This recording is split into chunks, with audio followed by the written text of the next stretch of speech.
Hello everyone, and right now we are going to discuss the third thing, how we are manipulated by our emotions. That's a very important topic. I can give you two examples. Once I was sitting in an office and my boss came to my table and started to shout at me because he believed I didn't follow his tasks.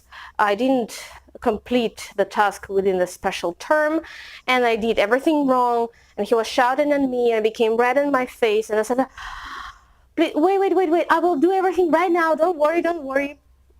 And then he went back to his office, and I understood that actually I felt shame because I felt I was wrong, and I felt fear because he was shouting at me.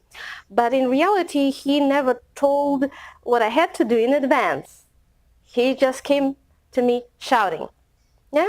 And then I thought, okay, maybe he was in a bad mood, maybe he was had an argument in the morning with his wife or someone. But actually, there are ways to stop it in advance.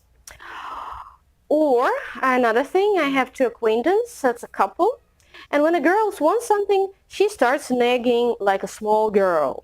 You know, when a small girl wants candies. But this is a girl in her 20s, and she's nagging absolutely the same. And sometimes I look at her and I think, would she cry? Would she ask for a candy as well? But she's asking, of course, for bigger things from her boyfriend. And when she wants something, she would never accept, he would say no. Meanwhile, when he wants something, that's not always, she would say yes. So actually, she doesn't give any space for argument or discussion. She just wants, and she gets it by manipulation.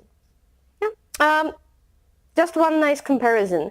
Imagine that you have a car. Maybe you already have a car, but your car, that's your emotions.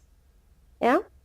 And would you allow someone to drive your car, someone you might even don't know, or someone who is maybe drunk, who knows, or maybe someone who doesn't know how to drive, and someone who can take you somewhere in a forest or to some awful place, or someone who might bump into somebody's car? Yeah, you would never allow that.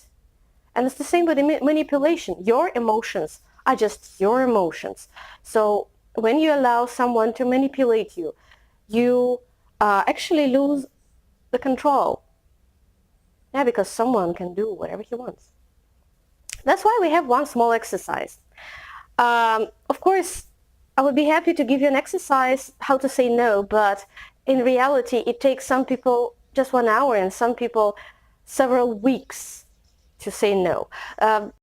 First of all, your first step is actually to understand the manipulation, see it. So today, when you come back home in the evening, sit down, relax on a sofa, and try to think how many times during this day you had to do something against your will, or you had to say yes or no, although it was not in your integrity. Maybe that would be some strangers who made it. Maybe that would be your relatives, some friends, or maybe a wife or husband who made it as well.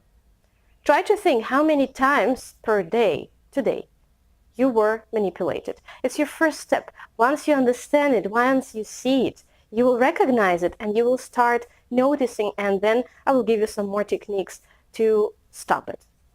Thank you, and to be continued.